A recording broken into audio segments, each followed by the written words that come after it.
இப்போ நிர்வாணமாக வாழ்கிற வாழ்க்கை எங்கன்னா இயற்கையோடு இணைந்த மனித வாழ்க்கையில் தான். ஒரு 2040 அப்புறம் அதன் பிறகு வருகிற காலகட்டங்களில் இந்த உலகம் முழுக்கவே மக்கள் நிர்வாணமாக வாழ ஆரம்பிச்சிருவாங்க. வேறு வழியே இல்லை. ஏன்னா அங்கெல்லாம் உங்களுக்கு ட்ரெஸ்ஸு கிடைக்காது. கடையில் போய் ட்ரெஸ்லாம் வாங்க முடியாது. அதனால் பணங்கிற நடைமுறை கிடையாது. அவங்கவுங்க தேவையை அவங்கவுங்க தான் உருவாக்கிக்கணும், தயாரிச்சிக்கணும். உங்களுக்கு ட்ரெஸ்ஸை தயாரித்து யாரும் கடையிலேருந்து விற்பனை பண்ண மாட்டாங்க. அதனால் உங்கள் ட்ரெஸ்ஸை நீங்கள் தான் தயாரிச்சிக்கணும். அப்படிங்கும்போது நீங்கள் தயாரிக்கிற ட்ரெஸ்ஸு கண்டிப்பாக அந்தளவுக்கு ஸ்ட்ராங்காலாம் இருக்காது. ஒரு வாரத்துக்கு கூட அது உழைக்குமான்னு சொல்ல முடியாது. நீங்களே உங்கள் இயற்கையிலேருந்து கிடைக்கிற பொருளை வச்சு நாரை வச்சுக்கிட்டு ஏதோ ஒன்றை வச்சுக்கிட்டு நீங்கள் ஒரு ட்ரெஸ்ஸு தயாரிக்கிறீங்க அப்படின்னா அந்த ட்ரெஸ்ஸு கண்டிப்பாக உங்களுக்கு ரொம்ப நாளைக்கெலாம் வராது. கண்டிப்பாக ஒரு வாரம் தான் வரும். அந்த ட்ரெஸ்ஸை போட்டுக்கிட்டு நீங்களே தயாரிக்கிற இயற்கையிலேருந்து கிடைக்கக்கூடிய தாவர பொருட்களை வச்சுக்கிட்டு நீங்கள் தயாரிக்கிற அந்த ட்ரெஸ் இருக்குல்ல, அது ஒரு தற்சார்பு வாழ்க்கை முறையில் உங்கள் தேவைகளை நீங்களே பூர்த்தி பண்ணிக்கணும். அப்போ உங்கள் ட்ரெஸ்ஸை நீங்கள் தான் தயாரிச்சிக்கணும். அப்படிங்கும்போது அந்த ட்ரெஸ்ஸு எந்த அளவுக்கு ஸ்ட்ராங்காக இருக்கும், உங்களால் அதை உடுத்திக்கிட்டு உங்களால் குனிஞ்சு நிமிர்ந்து வேலை பார்க்க முடியுமா, வேலை பார்த்தா கிழிஞ்சிக்காதா, பிச்சிக்கிறதுக்கு வாய்ப்பு இருக்குது, கிழிஞ்சு போகிறதுக்கு வாய்ப்பு இருக்குது. அதனால் அப்போது என்ன ஆகுன்னா மக்கள் அதுக்காக அப்போ டெய்லி ட்ரெஸ்ஸை தயாரிச்சிக்கிட்டே இருக்க மாட்டாங்க.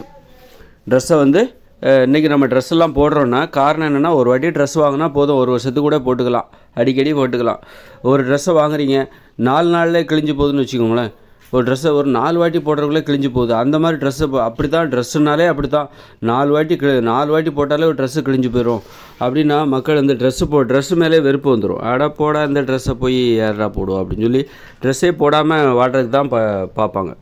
அதனால் நம்ம ட்ரெஸ்ஸெல்லாம் போடுறோன்னா அது ரொம்ப நாளைக்கு உழைக்குது. ஒரு வாட்டி ட்ரெஸ் வாங்கினா போதும், ஒரு வருஷத்துக்கு 2 வருஷத்துக்கு கூட ஒரு ட்ரெஸ்ஸை நம்ம போட்டுக்கலாம், ஒரு ஆடையை அந்த மாதிரி போட்டுக்கலாம். ஆனால் இதுவே தற்சார்பு வாழ்க்கை முறைன்னா என்னது, உங்கள் தேவைகளை நீங்களே தயாரிச்சிக்கணும். அதுதான் உங்களுக்கு தேவையான ஆடைகளை நீங்களே தயாரிச்சிக்கணும், உங்களுக்கு தேவையான குடிசையை நீங்களே உருவாக்கிக்கணும். அதுதான் தற்சார்பு வாழ்க்கை முறை. அப்படி இருக்கும்போது உங்களால் ஒரு ட்ரெஸ்ஸை நீங்கள் தயாரிக்கிறீங்க, உங்கள் ட்ரெஸ்ஸை. அப்படி இருக்கும்போது அதுவும் பார்த்திங்கன்னா ஃபுல்லாக மூடுற மாதிரி தயாரிக்க மாட்டாங்க. ஏன்னா ட்ரெஸ்ஸை தயாரிக்கிறது ரொம்ப அவங்கவுங்க ட்ரெஸ்ஸை அவங்கவுங்களே தயாரிக்கணும் அப்படின்னா அது ரொம்ப கஷ்டம். அதுவும் ஃபுல்லாக மூடுற மாதிரிலாம் அவங்க தயாரிப்பாங்களான்னா அது ரொம்ப கஷ்டம். அது வெறும் பெண்கள் மார்பையும் பிறப்பு உறுப்பையும் மூடிப்பாங்க, ஆண்கள் வெறும் பிறப்பு உறுப்பை மட்டும் மூடிப்பாங்க. அதுக்கு தகுந்த மாதிரி சின்னதாக ஒரு ட்ரெஸ்ஸு தயாரிச்சுப்பாங்க. அந்த ட்ரெஸ்ஸு குனிஞ்சு நிமிர்ந்து வேலை பார்க்குறதுக்கு வசதியாக இருக்குமா, உட்காந்து எந்திரிச்சா அது கிழியாமல் இருக்குமா, பிச்சிக்கக்கூடாது, அந்த மாதிரி ட்ரெஸ்ஸை தான் அவங்க தயாரிச்சிட்ருப்பாங்க. அப்போ அதெல்லாம் பார்ப்பாங்க. அவங்க உட்காந்து எந்திரிச்சா அது பிச்சிக்குதா, அப்போ உடனே இன்னொரு ட்ரெஸ்ஸு தயாரிச்சிருவாங்களா, அடுத்தடுத்து தயாரிச்சுக்கிட்டே இருப்பாங்களா. அப்போ என்ன பண்ணுவாங்க, உட்காந்து எந்திரிச்சா கிழிஞ்சு போகுது அப்படின்னா, பிச்சிக்குது அப்படின்னா இவங்க என்ன பண்ணுவாங்க, நூலெல்லாம் அங்கே கிடையாது.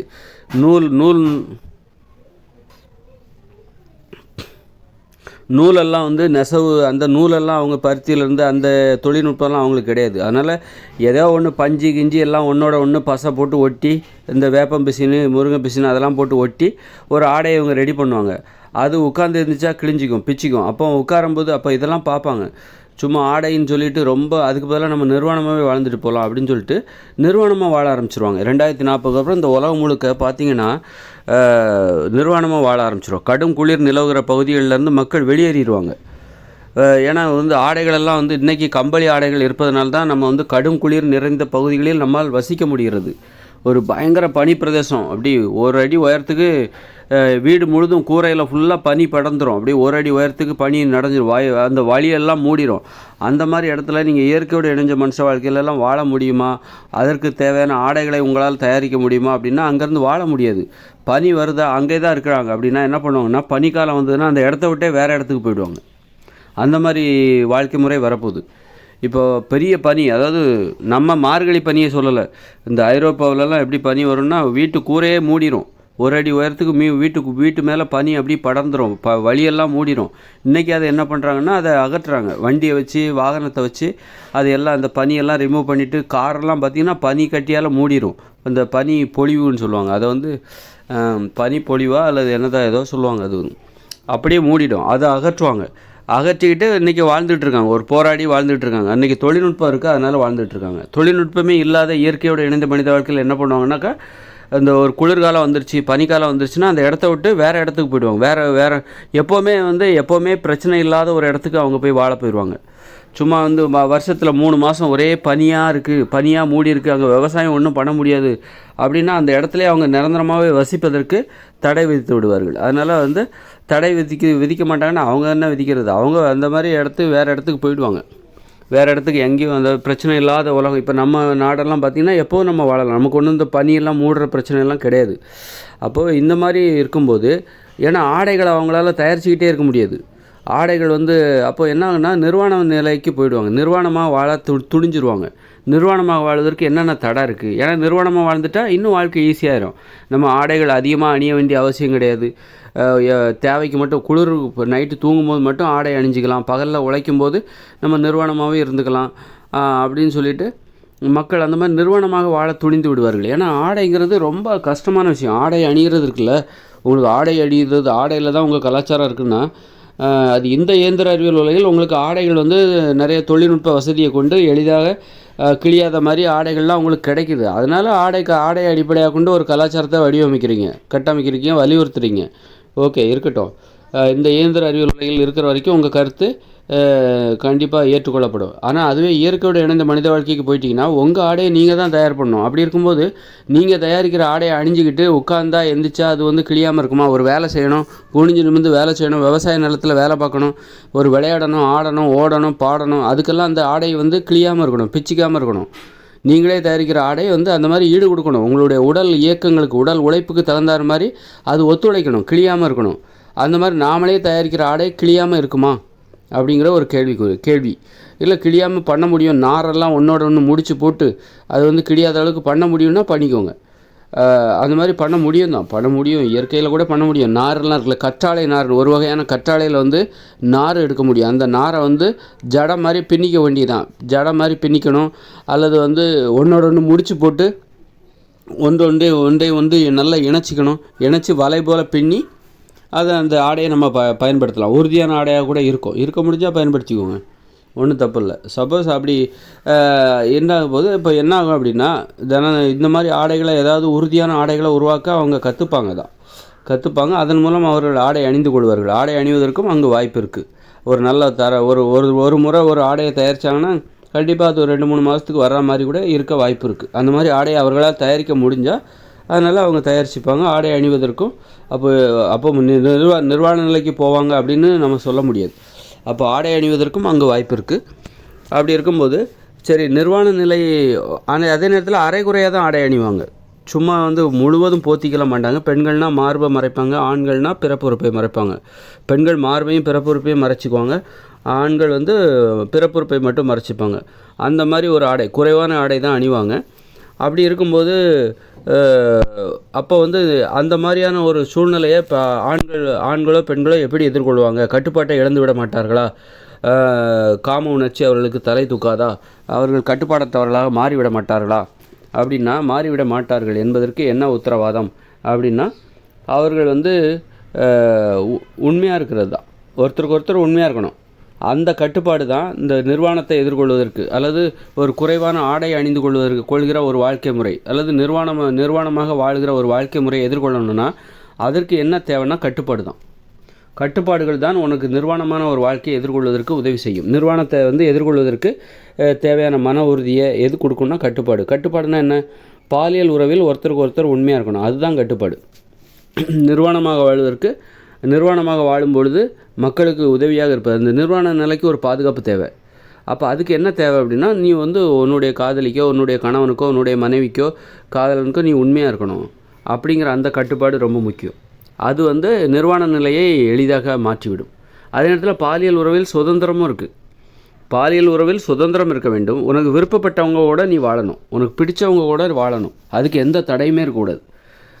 உனக்கு பிடிச்சவங்களோட வாழ்கிறதுக்கும் உனக்கு பிடிக்கலைன்னா பிரிஞ்சு போகிறதுக்கும் உனக்கு தடையே இருக்கக்கூடாது. அதுதான் பாலியல் உறவில் சுதந்திரம். அதே நேரத்தில் ஒரு குழந்தை பிறந்துச்சு, அந்த குழந்தைக்கு 8 வயசு இன்னும் ஆகலை அப்படின்னா உனக்கு பிரிவதற்கு அனுமதி தரமாட்டாங்க. அந்த குழந்தைக்கும் ஒரு பிறப்புரிமை இருக்குது. பெற்றோர்களுடன் வாழ வேண்டும், பெற்றோர்களுடைய அன்பை பெற வேண்டும், அரவணைப்பை பெற வேண்டும், அக்கறை இதெல்லாம் பெறணுங்கிறது அந்த குழந்தையோட பிறப்புரிமை. அப்படி இருக்கும்போது நீ கல்யாணம்னா விருப்பப்பட்டால் சேர்ந்து வாழலாம், பிடிக்கலைன்னா பிரியலாம் அப்படின்னா அதுலேயும் நிபந்தனை என்னென்னா 8 வயசுக்குள்ளே குழந்தை இருந்தால் உன்னால் பிரிய முடியாது, அது ஒரு நிபந்தனை. இப்படி நிபந்தனைக்கு உட்பட்டு ஒரு பாலியல் உறவில் ஒரு சுதந்திரம். நீ பிடிக்காதவங்களோட உன்னை வாழ கட்டாயப்படுத்த மாட்டாங்க, பிடிக்கலைன்னா பிரிஞ்சிரு. பிடிச்சவங்களோட நீ பிடிச்சவங்களோட வாழும்போது தான் அவங்களுக்கு நம்ம உண்மையாக இருக்கிறது எளிதாக இருக்கும். பிடிச்சவங்கக்கிட்ட தான் நம்மளால் உண்மையாக இருக்க முடியும். பிடிச்சவங்கக்கிட்ட தான் நாம் உண்மையாக இருக்கிறது நமக்கு எளிதாக இருக்கும். அதனால் வந்து அந்த மாதிரி பிடித்தவங்க கூட வாழ்கிறது தான் பாலியல் உறவில் சுதந்திரம். அந்த சுதந்திரம் இருக்க வேண்டும். அதன் பிறகு அவர்களுக்கு உண்மையாக இருக்காங்க பாருங்கள், பிடித்தவங்ககிட்ட உண்மையாக இருக்கும்போது இந்த நிர்வாணம்லாம் நமக்கு ஒரு பெரிய விஷயமாகவே தெரியாது. யாருக்கு நிர்வாண நிலையில் வாழ்வது யாரை போன்றவர்களுக்கு ரொம்ப கஷ்டம்னா, இந்த பாலியல் உறவுகளில் அடிமையாக இருப்பாங்க, பிடிக்காதவங்க கூட வாழ்ந்துட்டுருப்பாங்க. அந்த பாலியல் உறவில் ஒரு முன் அனுபவங்கள் எதுவுமே இருக்காது. அதாவது உதாரணத்துக்கு என்னென்னா, நான் இது வரைக்கும் என் புருஷன்கிட்ட மட்டும்தான் நான் வந்து உடலுறவு வச்சுருக்கேன், இது வரைக்கும் நான் வேறு யாருக்கிட்டையுமே நான் உடலுறவு வச்சு கிடையாது அப்படின்னு சொல்லுவாங்கள்ல. அது மாதிரி ஒரு ஆண் வந்து நான் இது வரைக்கும் என் மனைவிகிட்ட மட்டும்தான் நான் உடலுறவு வச்சுருக்கேன், வேறு யாரு கூடயும் நான் உடலுறவு வச்சதே கிடையாது அப்படின்னு சொல்கிற ஆண்கள் இருக்காங்கள்ல. இவங்களுக்கெல்லாம் வந்து நிர்வாண நிலை வாழ்க்கையை எதிர்கொள்வதற்கு இவங்களுக்கு ரொம்ப கஷ்டம். நிர்வாண நிலையில் வாழ்கிற ஒரு மனித வாழ்க்கையை எதிர்கொள்வது ரொம்ப கஷ்டம். அதாவது நீ உன்னுடைய பல்வேறு காலகட்டங்களில் உனக்கு ஒரு 50 வயசுன்னா அந்த 50 வயசில் வெவ்வேறு காலகட்டங்களில் நான் ஒரு 5 பெண்களோடையாவது நான் உடலுறவு வச்சுருக்கேன் அப்படின்னு சொல்லுகிற ஆண்கள், அவங்க தான் வந்து ஒரு பாலியல் உறவில் வந்து நிதானமாக நிர்வாண நிலையை எதிர்கொள்கிற நிர்வாண நிலையில் வாழ்கிற ஒரு மனித வாழ்க்கையை எதிர்கொள்வதற்கு தகுதியானவர்களாக இருப்பார்கள். அந்த பக்குவம் அவங்ககிட்ட தான் இருக்கும். அது மாதிரி ஒரு பெண்ணாக இருந்தால் தனது ஒரு 50 வயசுன்னு வச்சுக்கலாம், ஒரு பெண்ணுக்கு தனது வாழ்நாளில் அந்த பெண் வந்து வெவ்வேறு காலகட்டங்களில் ஒரு 5 ஆண்களையாவது காதலித்து அவர்களோடு உடலுறவு வைத்த அனுபவம் இருக்கணும். காதலித்து உடலுறவு வைத்து கொள்ள வேண்டும். அந்த மாதிரி உடலுறவு வைத்த அனுபவம் இருந்தால் தான் அந்த நிர்வாண நிலையை அவர்களால் எளிதாக புரிந்து கொள்ள முடியும். இவங்க வந்து அப்போ தான் நிர்வாணன்றது சாதாரண விஷயம் அப்படின்னு அவங்களுக்கு தெரியும். அப்படிப்பட்டவங்க தான் பிடித்தவங்களோட வாழ்வாங்க. பாலியல் உறவில் அதுதான் சுதந்திரம். பிடித்தவங்களோட வாழ்வதில் ஒரு சுதந்திரம். அப்படி இருக்கும்போது வெவ்வேறு காலகட்டங்களில் நீ கண்டிப்பாக வெவ்வேறு காதலிப்பதற்கான சூழ்நிலைகள் உனக்கு அமையும். அப்படி காதலித்து உடலுறவு வைத்துக் கொள்வதற்கான சூழ்நிலையும் உனக்கு அமையும். அப்படி ஒரு அனுபவம் யாருக்கு இருக்கோ அவங்க தான் வந்து யாருக்கிட்டேயும் தனக்கு பிடிச்சவங்ககிட்ட உண்மையாகவும் இருப்பாங்க. உண்மையாக இருக்க அவங்களால தான் முடியும். உண்மையாக எப்படி இருக்கணுங்கிறது அவங்களுக்கு தான் தெரியும். எந்தவித அனுபவங்களே இல்லை, என் கணவன்கிட்ட தான் நான் இது நாள் வரைக்கும் நான் உடலுறவு வச்சுருக்கேன், வேறு யார்கிட்டையும் வச்சதே கிடையாது, என் வாழ்நாளில் ஒருத்தர் கூட தான் நான் உடலுறவு வச்சுருக்கேன் அப்படின்னு சொல்கிற பெண்கள் இருக்காங்களா. அது மாதிரி என் வாழ்நாளில் என் மனைவி கூட தான் நான் உடலுறவு வச்சுருக்கேன், வேறு யார்கிட்டையும் வச்சதே கிடையாது, லவ் பண்ணதும் கிடையாது அப்படின்னு சொல்கிற ஆண்கள் இருக்காங்களே. இவங்க வந்து இவங்களுடைய மனப்பான்மை என்பது அடிமைத்தனம் நிறைந்தது. சுதந்திரமான ஒரு சிந்தனை, சுதந்திரமான ஒரு மனப்பான்மை இவங்ககிட்ட இல்லை அப்படிங்கிறது தான் இதோட உண்மை. இந்த மாதிரி வெவ்வேறு ஆண்களுடன் வெவ்வேறு காலகட்டங்களில் காதலித்து உடலுறவு வைத்து கொண்ட அனுபவம் பெண்களுக்கும், வெவ்வேறு பெண்களுடன் ஒரு 5 பெண்களாவது வெவ்வேறு காலகட்டங்களில் காதலித்து உடலுறவு வைத்து கொண்ட அனுபவம் ஒரு ஆணுக்கும் இருக்கும் பொழுது அவர்களுக்கு வந்து இந்த நிர்வாண நிலை என்பது சகஜமாக இருக்கும், சகஜமான ஒரு விஷயமாக தான் இருக்கும். அது மாதிரி உண்மையாக இருக்கிறதும் அவங்களுக்கு ஈஸி. அவங்களுக்கு கடைசியில் என்ன தெரியும் அப்படின்னா, இந்த மாதிரி வெவ்வேறு அனுபவங்களை சந்திச்சிருப்பாங்கள்ல. ஒரு பெண் வந்து தனது வாழ்நாளில் 5 ஆண்களுடனாவது, ஒரு ஆண் வந்து தனது வாழ்நாளில் ஒரு 5 பெண்களுடனாவது வெவ்வேறு காலகட்டங்களில் காதலித்து உடலுறவு வைத்து கொண்ட அந்த அனுபவம் இருக்கும்போது அவங்களுக்கு உண்மையாக இருக்கிறது தான் அந்த வாழ்க்கையில் இன்பமானதுன்னு தெளிவாக தெரிஞ்சிடும். அந்த நிறைய பெண்களை விதவிதமாக பெண்களை அனுபவிக்கிறத விட ஒரு பெண்ணிடம் உண்மையாக இருப்பதற்கு ஈடாக வேறு எந்த இன்பமும் தந்துட முடியாது. ஒரு பெண்ணிற்கு உண்மையாக இருந்து, ஒரு ஆணிற்கு உண்மையாக இருந்து அவர்களை நேசித்து அவர்களோடு உடலுறவு வைத்து கொள்ளும்போது கிடைக்கக்கூடிய அந்த இன்பம் வந்து வெவ்வேறு பெண்களை வந்து அனுபவிக்கிறதுனால அடிக்கடி நிறைய பெண்களோட உடலுறவு வச்சுக்கிட்டா இன்னும் வாழ்க்கை ரொம்ப சந்தோஷமாக இருக்கும் அப்படின்னு நினைக்கிறாங்களா. அந்த நினைப்பு ரொம்ப தப்புன்னா எப்போ புரியும் அப்படின்னா, யாருக்கு புரியும் அப்படின்னா, தன் வாழ்நாளில் 5 ஆண்களோடையாவது வெவ்வேறு காலகட்டங்களில் காதலித்து உடலுறவு வைத்து கொண்ட ஒரு பெண்ணிற்கு அது புரியும். அது மாதிரி தன் வாழ்நாளில் வெவ்வேறு காலகட்டங்களில் 5 பெண்களுடனாவது காதலித்து வெவ்வேறு காலகட்டங்களில் உடலுறவு வைத்து கொண்ட ஒரு ஆணுக்கு தெரியும், ஒரு ஆண் பெண் உறவில் உண்மையாக இருப்பது தான் சிறந்த மகிழ்ச்சியை தரும். பாலியல் உறவுகளில் அந்த காதலில் அல்லது தாம்பத்திய உறவில் கணவனுக்கு மனைவிக்கு கணவனும் உண்மையாக இருந்து அதன் மூலம் கிடைக்கிற ஒரு உடலுறவு என்பதற்குள்ள அதுக்கு ஈடாக வேறு எதுவுமே கிடையாது அப்படிங்கிறது யாருக்கு தெரியும்னா, பாலியல் உறவில் சுதந்திரமாக வாழ தெரிந்தவர்களுக்கு தான் அந்த உண்மை தெரியும். பாலியல் உறவுகளில், தாம்பத்திய உறவுகளில், காதல் உறவுகளில் சுதந்திரமாக வாழ தெரிந்தவர்கள் பிறருடைய அச்சுறுத்தலுக்கு பயந்துக்கிட்டு ஒருத்தருக்கு மட்டுமே உண்மையாக இருக்காங்க பாருங்கள், அவங்களுக்கு தெரியாது. பிறருடைய அச்சுறுத்தலுக்கு பயந்துக்கிட்டு நான் என் கணவன் கூட தான் உடலுறவு வச்சுருக்கேன், வேறு யாரையும் நான் காதலிச்சதும் கிடையாது, உடலுறவு வச்சதும் கிடையாது அப்படின்னு சொல்கிற பெண்களுக்கும், நான் என் மனைவி கூட தான் என் வாழ்நாளில் உடலுறவு வச்சுருக்கேன், வேறு எந்த பெண்ணையும் நான் காதலிச்சும் கிடையாது அப்படின்னு சொல்கிற ஆண்களுக்கு ஒரு உண்மையான அன்பு எப்படிப்பட்டது, எப்படி உண்மையான அன்பு சிறப்பானதாக இருக்க முடியும் அப்படின்னு அவங்களால சொல்ல முடியாது, சரியாக சொல்ல முடியாது. ஒரு உண்மையான அன்போட மகத்துவத்தை யார் சொல்ல முடியும்? பாலியல் உறவில் சுதந்திரமாக வாழ தெரிந்தவர்களுக்கு தான். பிடிச்சவங்களோட வாழ்ந்தால் தான் நான் வாழ்வேன், இல்லைனா நான் சும்மா கூட இருப்பேன் அப்படின்னு சொல்கிறவங்க இருக்காங்கள்ல, அவங்களுக்கு தான் இந்த உண்மையாக இருப்பதால் கிடைக்கக்கூடிய அன்பு தான் பெருசு, ரொம்ப பெருசு. உண்மையாக ஒரு பாலியல் உறவில், தாம்பத்திய உறவில், காதல் உறவில், கணவனுக்கோ மனைவிக்கோ காதலனுக்கோ காதலிக்கோ உண்மையாக ஒருவருக்கொருவர் உண்மையாக இருப்பதால் கிடைக்கக்கூடிய அந்த இன்பம் தான் பெருசு அப்படின்னு அவங்களுக்கு தான் அது தெரியும். சும்மா அடிமைத்தனமாக இருக்காங்க பாருங்கள்.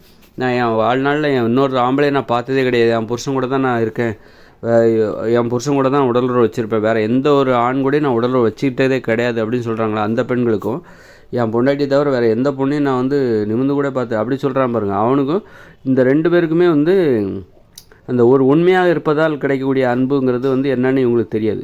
இவங்க நினச்சிட்டு இருக்காங்க அடிமையாக இருக்கிறது தான் அன்புன்னு நினச்சிட்டு இருக்காங்க. இது அடிமைத்தனமான அன்பு. ஒரு பாலியல் உறவில் வாழ்நாளில் நீ சுதந்திரமாகவே இல்லையா, அப்படிப்பட்ட அனுபவங்களை தேடி நீ போவே இல்லையா அப்படின்னா, அப்போது உனக்கு உண்மையான அன்புன்னா என்னன்னு உனக்கு கண்டிப்பாக தெரிஞ்சிருக்க வாய்ப்பு இல்லை. ஆனால் தெரியும், என்ன தெரியும் அப்படி உனக்கும் தெரியும். என்ன தெரியும் அப்படின்னா, அடிமைத்தனமான அன்பு தான் உன்னுடைய அனுபவமாக இருக்கிறது. உன்னுடைய அனுபவம் எதை அடிப்படையாக? அடிமைத்தனமான அன்பு, ஒரு அடிமையின் அன்பாக இருக்கிறது.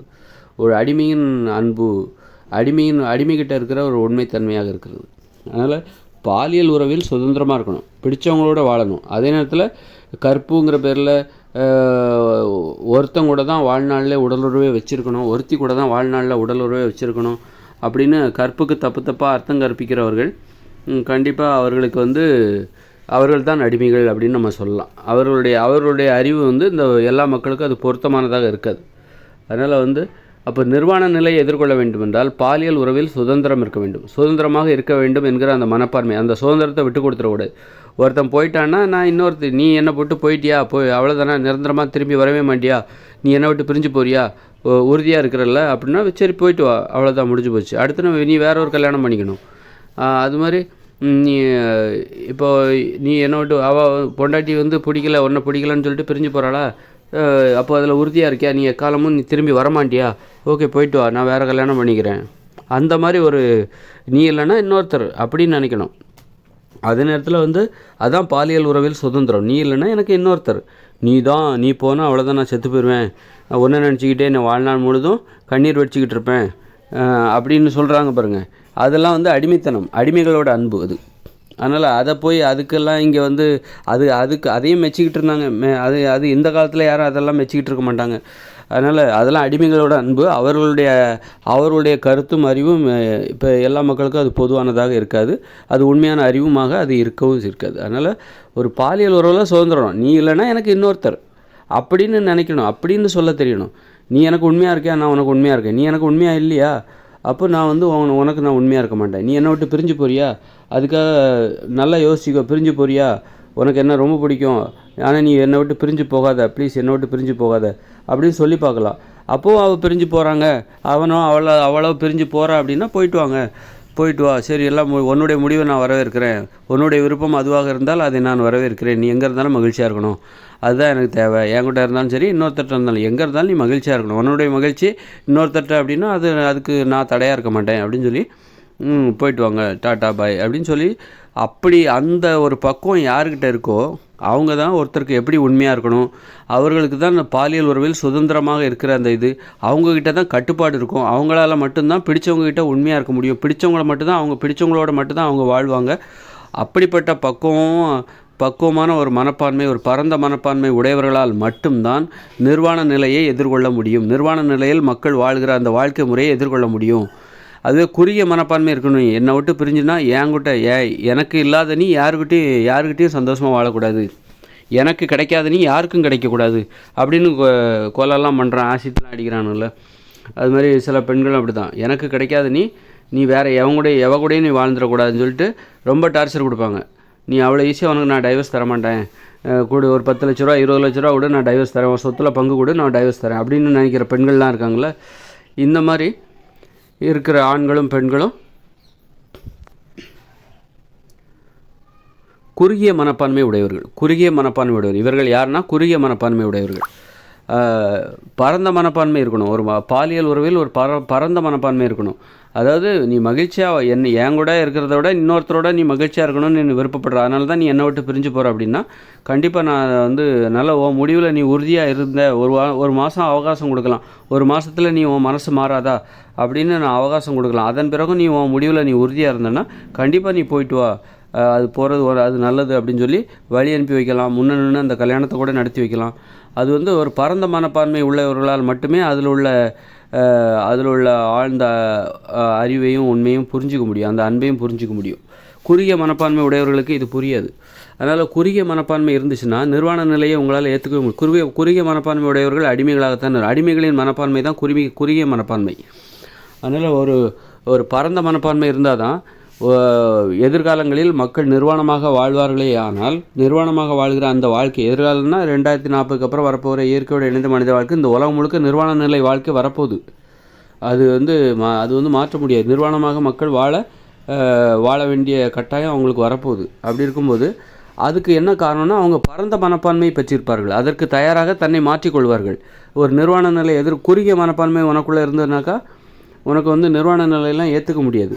இப்போது இனி ஒரு பெண்ணை ஒரு ஆண் பார்க்கவே கூடாது, ஒரு அந்நிய ஆண் வந்து பார்க்கவே கூடாது அப்படின்னு நினச்சி தான் நீ வந்து ஆடையால் ஒரு உடம்பை போட்டு மூடுற, ஒரு பெண்ணை போட்டு மூடி கண்ணு மட்டும் வெளியே தெரிகிற மாதிரிலாம் நீ பார்க்குறோம்னா அது ஒரு குறுகிய மனப்பான்மையோட வெளிப்பாடு தான்.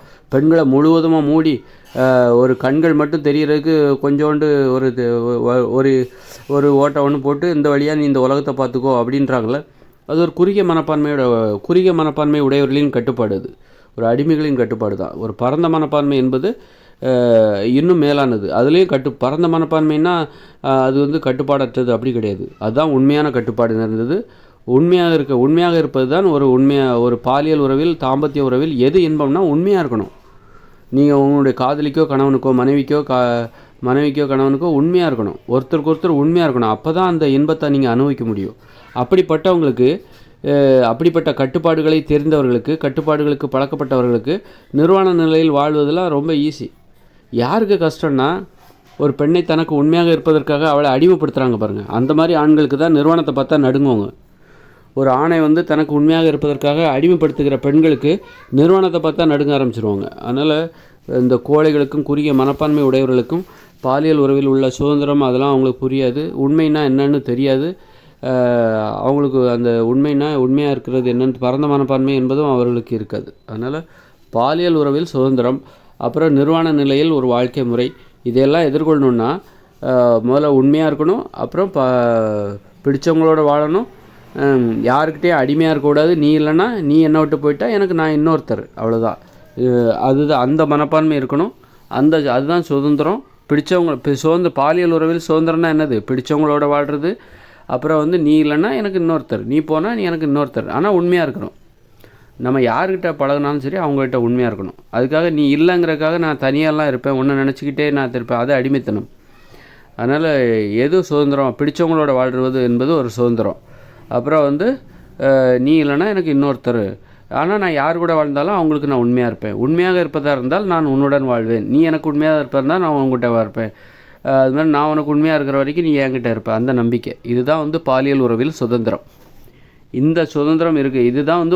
இதுதான் ஒரு பரந்த மனப்பான்மை. நீ இல்லைன்னா எனக்கு இன்னொன்று, எங்கே இருந்தாலும் நீ மகிழ்ச்சியாக இருக்கணும். என்னை விட்டு பிரிஞ்சு போனாலும் சரி, நீ யார் கூட வாழ்ந்தாலும் மகிழ்ச்சியாக இருப்பதாக நான் செய்தி அறிந்தால் எனக்கு அது ரொம்ப சந்தோஷம் அப்படின்னு சொல்கிற அந்த மனப்பான்மை இருக்குல்ல, அதான் பரந்த மனப்பான்மை. அப்படிப்பட்டவர்களுக்கு நிர்வாணங்கிறதுலாம் ரொம்ப சாதாரண விஷயம்.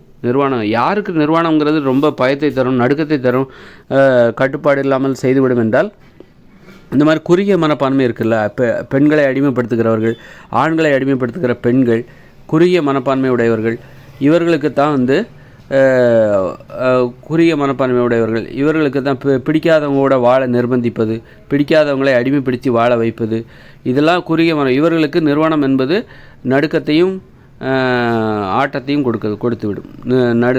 நிர்வாணத்தை பார்த்து நடுங்க ஆரம்பிச்சிருவாங்க. நிர்வாணத்துக்கு எதிராக கூச்சல் போட ஆரம்பிச்சிருவாங்க. ஆச்சா பூச்சான்னு சொல்லிட்டு. அன்பு என்பது உண்மையானது. உண்மையை அடிப்படையாக கொண்டு தான் அன்பே பிறக்க முடியும். ஒரு அன்பு இருக்குன்னா அதில் வந்து உண்மை இருந்தால் தான் அதில் வந்து அந்த அன்பு என்பது அங்கே பிறக்க முடியும். ஒரு நம்பிக்கை அடிப்படையாக கொண்டது, உண்மையை அடிப்படையாக கொண்டது. அப்படி பார்க்கும்போது நம்ம வந்து ஒரு அன்பை அடிப்படையாக கொண்டு பார்க்கும்போது அவங்க வந்து அன்பு இல்லாதவங்க எதை பார்ப்பாங்கன்னா வெறும் உடம்பை தான் பார்ப்பாங்க. உடம்புக்குள்ளே இருக்கிற அந்த உண்மைத்தன்மையெல்லாம் பார்க்க மாட்டாங்க, உணர்ச்சிகளை பார்க்க மாட்டாங்க. அன்பு இல்லாதவங்க என்ன பண்ணுவாங்க, வெறும் உடம்பை தான் பார்ப்பாங்க. அதனால தான் வந்து ஏன் மனுஷங்க வந்து ட்ரெஸ் எல்லாம் போட்டு உடம்பை மூடினாங்கன்னா மனுஷங்களோட பார்வையில் அன்பு இல்லை. அதனால தான் அன்பு இல்லாதவங்களோட அந்த பார்வையிலேருந்து உடம்பை மறைக்கணுங்கிறதுக்காக அந்த உடம்பை ஆடையால் கொண்டு மூடினாங்க உடம்பை. காரணம் என்னென்னா, நம்மளால் நிலையான ஒரு இடத்துல வசிக்கல. நாடோடிகளாக வசிக்கும்போது புது புது அந்நியர்களை நம்ம பார்க்குறோம். யாருன்னே தெரியாதவங்களெல்லாம் பார்க்கும்போது அப்போ அவங்கெல்லாம் வந்து அவங்க யாருன்னே தெரியாது, அவங்க நமக்கு உண்மையெல்லாம் இருக்கவே மாட்டாங்க. அப்படிங்கும்போது அந்த உடம்பை வந்து அவங்க பார்வையிலேருந்து மறைப்பதற்காக, அதாவது நமக்கு யாரென்றே தெரியாத அந்நியர்களின் பார்வையிலிருந்து இந்த உடலை மறைப்பதற்காக நமக்கு ஆடை என்பது தேவைப்பட்டது. அதுவே நிலையாக ஒரு இடத்துல வசிக்கிறோம் அப்படின்னா, நிலையாக கிராமங்களில் அப்படிலாம் வசித்தாங்கள்ல, அந்த மாதிரி நிலையாக ஒரு இடத்துல நம்ம வசிக்கிறோம் அப்படின்னா, அப்போ நம்ம வந்து நமக்கு தெரிஞ்சவங்க தான் அந்த பகுதியில் வசிப்பார்கள். நமக்கு நம்பிக்கைக்குரியவர்களாக அவர்கள் இருப்பார்கள். ஒரு கிராமத்தில் பழைய காலங்கள் அல்லது இயற்கையோடு இணைஞ்சு வாழும்போது எல்லோரும் நம்பிக்கைக்குரியவர்களாக இருப்பார்கள், தெரிந்தவர்களாக இருப்பார்கள். ஏன்னா நிலையான ஒரு இடத்துல வசிப்பாங்க, தெரிஞ்சவங்க, சொந்தக்காரங்க, அப்படி இப்படி இருக்கும்போது நம்ம ஏன் அவங்க பார்வையிலேருந்து இந்த உடம்பை மறைக்கணும்? ஏன்னா அவங்க நமக்கு தெரிஞ்சவங்க, நம்முடைய நம்பிக்கைக்குரியவர்கள். அப்படி இருக்கும்போது நாம் ஏன் அவங்க பார்வையிலேருந்து உடம்பை மறைக்கணும் அப்படின்னு சொல்லி ஒவ்வொருத்தருமே யோசிப்பாங்க. அவங்களும் யோசிப்பாங்க, எல்லாருமே யோசிப்பாங்க. அப்போ எல்லாருமே தான் அப்போ அவங்க வந்து ட்ரெஸ் போட்டுட்ருப்பாங்க, நாம் வந்து அம்மனமாக இருப்போம். அப்படி கிடையாது, எல்லாருமே நிர்வாணமாக தான் இருப்பாங்க. எல்லாருமே நமக்கு தெரிஞ்சவங்க தானே, நம்ம நம்பிக்கைக்குரியவர்கள் தானே. அவங்களால நமக்கு எந்தவித வன்முறையும் ஏற்பட போவதில்லை, பாலியல் ரீதியாக எந்தவித வன்முறைகளும் ஏற்பட போவதில்லை, எந்த ஒரு ஆணும் தன்னை பலாத்காரம் செய்துவிட போவதில்லை அப்படின்னு ஒரு பெண் நம்பும்போது தான் ஒரு பெண் வந்து நிர்வாணமாக இருப்பதற்கு துணிவா. அப்போ நம்பிக்கை என்பது நிர்வாணத்திற்கு தேவை, நிர்வாணமாக வாழ்வதற்கு நம்பிக்கை தேவையாக இருக்கிறது. ஒரு பாலியல் ரீதியாக எந்த வன்முறையும் நிகழாது அப்படிங்கிற அந்த நம்பிக்கை ஒரு பெண் வந்து பெறும்பொழுது அவள் நிர்வாணமாக இருப்பதற்கு தயாராகி விடுகிறாள். அது மாதிரி ஒரு ஆணும் அப்படி தான்.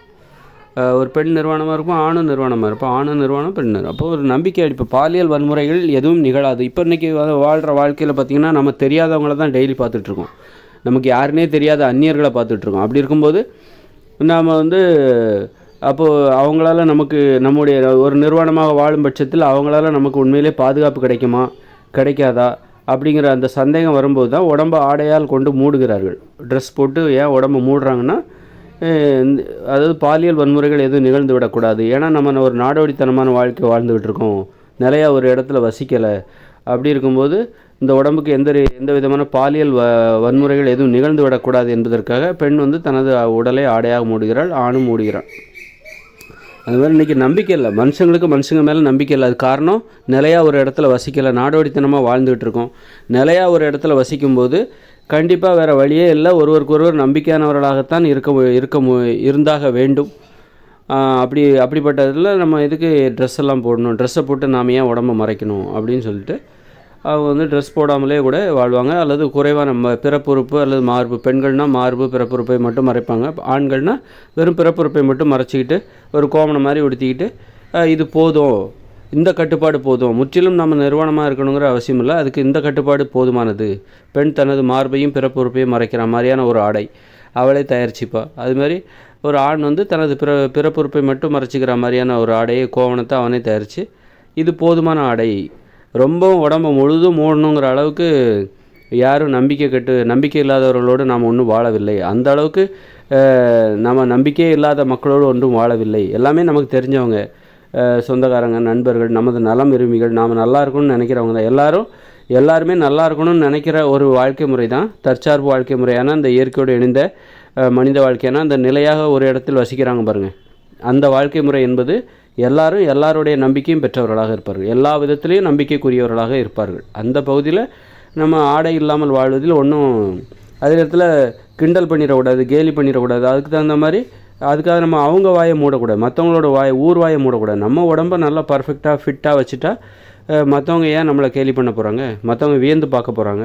அப்போது உடம்பை உறுதியாக வைத்துக்கொள்வதில் ஒரு போட்டி கண்டிப்பாக இருக்கணும். அப்போ தான் வந்து நிறுவனமாக ஒரு வாழ்கிற அந்த சூழ்நிலை ஏற்படும்.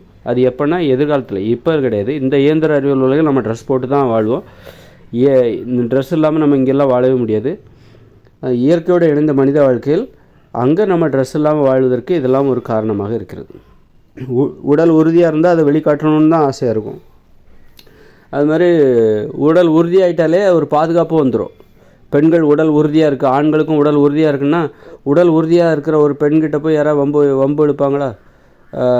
இழுக்க மாட்டாங்க. அது மாதிரி அந்த பெண்களுக்கும் அந்த மாதிரி பெண்களும் உடல் உறுதியோடு இருப்பாங்க. அந்த பெண்ணுக்கு தெரிந்தவர்கள், உறவினர்கள், குடும்பத்தினர், அவங்களும் அந்த குடும்பத்தினரும் உடல் உறுதியோடு இருப்பாங்க.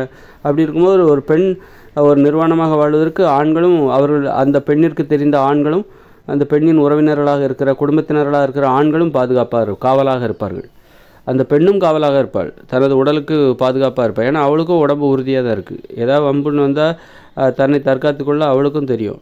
அப்போ அந்த மாதிரி உடல் உறுதி என்பது ஒரு நிர்வாணத்திற்கான ஒரு பாதுகாப்பு. நிர்வாண நிலையில் மக்கள் வாழ்வதற்கு தேவையான ஆர்வத்தை தரக்கூடிய நிலை தான் நிர்வாண நிலை. அப்படி வாழும் பட்சத்தில் அதுக்கு ஒரு பாதுகாப்பும் வேணும். வன்முறை ஏதேனும் நிகழுமாயின் அதையே எதிர்கொள்வதற்கு இந்த உடல் உறுதி என்கிற அந்த நிலை, உடல் உறுதியாக இருக்கிற அந்த உடல்நிலை இருக்குல்ல, அது பாதுகாப்பாக இருக்கும். உடம்பு உறுதியாக இருந்ததுன்னா எல்லா ஆண்களுக்கும் உடம்பு உறுதியாக இருந்தால் யாரும் வம்பு இழுக்க மாட்டாங்க, வம்புலாம் வச்சுக்க மாட்டாங்க. ரொம்ப பயப்படுவாங்க, ஏதாவது பிரச்சனைனா பயப்படுவாங்கள்ல, அதுவும் ஒரு பாதுகாப்பாக இருக்குது. அது மேலும் அந்த இப்போ ஒரு நிலையாக ஒரு இடத்துல வசிக்கும்போது எல்லோரும் ஒருத்தருக்கு ஒருத்தர் தெரிஞ்சவங்களாக இருப்பாங்க. நண்பர்களாக, உறவினர்களாக எல்லாருமே தான் நிறுவனமாக இருக்க போகிறாங்க. யாராவது கொஞ்சம் பேர் இருந்துட்டு மற்றவங்களாம் ட்ரெஸ் போட்டுட்ருப்பாங்க, அப்படி கிடையாது. இது கொஞ்சம் பேர் நிறுவனமாக இருப்பாங்க, கொஞ்சம் பேர் ட்ரெஸ் போட்டிருப்பாங்க. அப்படின்னா அப்போது கொஞ்சம் பேருக்குள்ள பிரச்சனை தான், அப்படி கிடையாது. இது எல்லாருக்குமான பிரச்சனை, எல்லா ஆண்களுக்கும் உள்ள பிரச்சனை. ஏன்னா ஆண்களுக்கும் குடும்பம் இருக்குது, பிள்ளைகள் இருப்பாங்க, பெண் பிள்ளைகள் இருப்பாங்க, அம்மா இருப்பாங்க, தங்கச்சி இருப்பாங்க, சகோதரி இருப்பாங்க. இப்போ எல்லாருமே நிறுவனமாக வாழும்போது இது ஒரு பொதுவான பிரச்சனையாக மாறுகிறது. அதனால் எல்லாருமே பொறுப்பானவர்களாக மாறினால் மட்டும்தான், மாறியே ஆக வேண்டிய கட்டாயம் எங்கே வருது? நிர்வாண நிலையில் வாழும்போது வருது. நிர்வாண நிலையில் வாழ வேண்டும் என்றால் நமக்கு கட்டுப்பாடு என்பது ரொம்ப முக்கியம். கட்டுப்பாடும் ஒழுக்கமும் இல்லாமல், நம்பிக்கை இல்லாமல், உண்மைத்தன்மை இல்லாமல், அன்பு இல்லாத உலகில் நம்ம நிர்வாணமாக வாழ முடியாது. உண்மைத்தன்மை இல்லாத உலகில், கட்டுப்பாடு இல்லாத உலகில், ஒழுக்கம் இல்லாத உலகில் நிர்வாணமாக வாழவே முடியாது. அப்போ நிர்வாணமாக வாழ்கிற ஒரு உலகத்தில் கட்டுப்பாடு இருக்கும், ஒழுக்கம் இருக்கும், உண்மைத்தன்மை இருக்கும், அன்பு இருக்கும், பாதுகாப்பு இருக்கும், நம்பிக்கை இருக்கும், எல்லாமே இருந்தால் மட்டும்தான் அங்கே நிர்வாணமாகவே வாழ முடியும். அப்படின்னா எதிர்காலத்தில் மக்கள் நிர்வாணமாக வாழ போகிறாங்க உலகம் முழுக்க அப்படின்னா, அந்த உலகத்தில் கண்டிப்பாக கட்டுப்பாடு இருக்கும், ஒழுக்கம் இருக்கும், நம்பிக்கை இருக்கும், உண்மை இருக்கும், அன்பு இருக்கும், நல்ல பண்பு இருக்கும், பாதுகாப்பு இருக்கும், மகிழ்ச்சி இருக்கும், உடல் உறுதியும் இருக்கும், ஆரோக்கியம் இருக்கும். உடல் உறுதியாகவும் ஆரோக்கியமாக இருந்தால் தான் இந்த நிர்வாணத்தை காட்டுவாங்க. அப்போது எல்லாமே வரணும். மனித வாழ்க்கைக்கு தேவையான அனைத்துமே எங்கே நடக்கும் அப்படின்னா, நிர்வாண நிலையில் மக்கள் வாழும்போது நடக்கும். நிர்வாண நிலையில் வாழ்கிறார்கள் என்றால் அவர்கள் அனைத்துக்கும் தகுதியானவர்களாக இருக்க வேண்டும், அறிவுடையவர்களாகவும் இருக்க வேண்டும். மூட நம்பிக்கை நிறைந்தவர்களால் நிர்வாணத்தை எதிர்கொள்ள முடியாது. நிர்வாணத்தை பார்த்தாலே பயப்படுவாங்க. அது அறிவுடையவர்கள், பண்புடையவர்கள். அறிவு தான் வீரம். அந்த வீரம் வேண்டும். நிர்வாணத்தை எதிர்கொள்ள வீரமும் வேண்டும். அதே சமயத்தில் சுதந்திரமும் இருக்கணும். அந்த நிர்வாணமாக வாழ்கிற இடத்துல சுதந்திரம் இருந்தால் தான் நிர்வாணமாக வாழ முடியும். நிர்வாணம் என்பது சுதந்திரத்தோட வெளிப்பாடு. அது ஒரு மக்கள் நிர்வாணமாக வாழ்கிறாங்கன்னா அங்கே சுதந்திரம் இருக்குது அப்படின்னு அர்த்தம். அது நம்பிக்கை இருக்குது, கட்டுப்பாடு இருக்குது, ஒழுக்கம் இருக்குது, நல்ல பண்பு இருக்குது, பாதுகாப்பு இருக்குது, உண்மைத்தன்மை இருக்குது, அன்பு இருக்குது, பாசம் இருக்குது. அவங்க வெறும் உடம்பை பார்க்கல, அவங்க அன்பை பார்க்கிறார்கள். அதனால தான் அவர்களால் நிர்வாணமாக வாழ முடிகிறது. வெறும் உடம்பை மட்டுமே பார்க்குறாங்க பாருங்கள், அவங்களால தான் நிர்வாணத்தை பார்க்க முடியாது. வெறும் உடம்பை மட்டுமே பார்க்குறவங்க தான் உடம்பை மூடுவாங்க, ஆடையால் மூடிக்கிட்டு அதுதான் கலாச்சாரம்னு சொல்லிக்கிட்டு இருப்பாங்க. நீ உடம்பை பார்க்காத, அதை தாண்டி பார்க்குறதுக்கு நிறைய, ஒருத்தருடைய திறமையை பாரு, ஒருத்தருடைய அன்பை பாரு, ஒருத்தருடைய பண்பை பாரு, ஒழுக்கத்தை பாரு, கட்டுப்பாட்டை பாரு, ஒருத்தருடைய ஆளுமை திறனை பாரு. இப்படி நிறைய விற்றை பார்ப்பதற்கு ஒருத்தருடைய அறிவை பாரு, ஒருத்தருடைய ஆற்றலை பாரு, வலிமை பாரு, இளமை பாரு, அழகை பாரு. இப்படி பார்ப்பதற்கு ஏராளமாக இருக்குது. அதெல்லாம் விட்டுப்பட்டு வெறும் சதையை மட்டும் நீ பார்க்குறன்னா அப்போ தான் உனக்கு நிர்வாணம் என்பது பெரிய இடையூறு. அப்போ உன்கிட்ட எந்த நல்ல பண்புமே இல்லை, ஒரு கட்டுப்பாடு ஒழுக்கம் எதுவுமே இல்லை. அதனால தான் உன்னால் ஒருத்தர்கிட்ட, அதனால் என்ன பண்ணுற, வெறும் உடம்பை மட்டும் தான் பார்க்குற, வெறும் சதையை மட்டும் தான் பார்க்குற. நீ என்ன பண்ணுற அப்படின்னா, ஒருத்தர் இப்போ பெண்களை அடிமைப்படுத்துகிறாங்க, ஆடை போட்டு முழுமையாக மூடுறாங்க அப்படின்னா, அந்த பெண் படிக்கக்கூடாது, வேலை பார்க்கக்கூடாது, நல்ல பண்புகளை திறமையானவராக இருக்கக்கூடாது அப்படின்னு சொல்லிட்டு அந்த பெண் ஒரு ஆளுமையற்றவராக மாற்றி விடும் பொழுது அந்த பெண்ணை பார்க்கும்போது இவன் கண்ணுக்கு திறமை தெரியாது. ஏன்னா அந்த பெண்ணை தான் நீ தான் அடிமைப்படுத்திட்டியா, அப்போ அவள் சதை தான் உனக்கு தெரியும், அவள் உடம்பு தான் உனக்கு தெரியும்.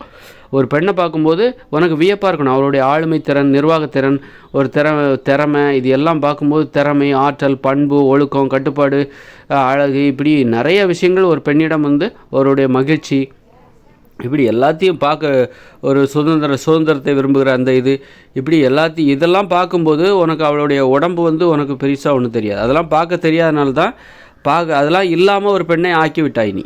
அதெல்லாம் இந்த மாதிரி திறமை இல்லாமல், அப்படி திறமை இல்லாமல், பண்பு இல்லாமல், ஒழுக்கம் இல்லாமல், அறிவு இல்லாமல், வீரம் இல்லாமல், இப்படி ஒரு எந்தவித ஆளுமை திறனும் இல்லாமல் பெண்ணை முடக்கும்போது உன் கண்ணுக்கு பெண்ணை பார்க்கும்போது வேறு உடம்பு தான் தெரியும் உனக்கு.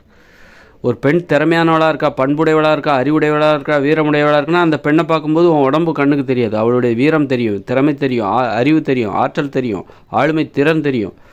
ஆனால் நீ அதனால தான் வந்து நீ என்ன பண்ணுற, இந்த மாதிரி நிர்வாணத்துக்கு தவறான அர்த்தம் கற்பிக்கிறாங்க பாருங்கள். நிர்வாணமாக வாழக்கூடாது அப்படின்னு சொல்லிட்டு ஆடை தான் நமது கலாச்சாரம் அப்படின்னு சொல்கிறாங்களா. அவங்களாம் என்ன பண்ணுறாங்கன்னா, இந்த மாதிரி பெண்களுடைய ஆளுமை திறனை வந்து ஒன்றுமில்லாமல் செய்து அவர்களை வெறும் உடல் உயிராக மாற்றி, உடல் அளவில் அவர்களை வெறும் உடல் பொம்மையாக மாற்றிடுறாங்க.